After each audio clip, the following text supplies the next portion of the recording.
வணக்கம், காரைக்குடி பாப்பா கிச்சன். இன்னைக்கு நம்ம முட்டையும் முருங்கைக்கீரையும் பொரியல் செய்ய போகிறோம். வாங்க எப்படி செய்கிறதுன்னு பார்க்கலாம். உளுந்தம் பருப்பு போட்டுக்கிட்டேன், நல்லா பொரிஞ்சு வரட்டும்.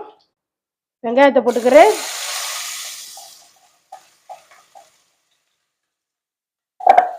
நல்லா கிளறி விட்டுக்குருவோம்.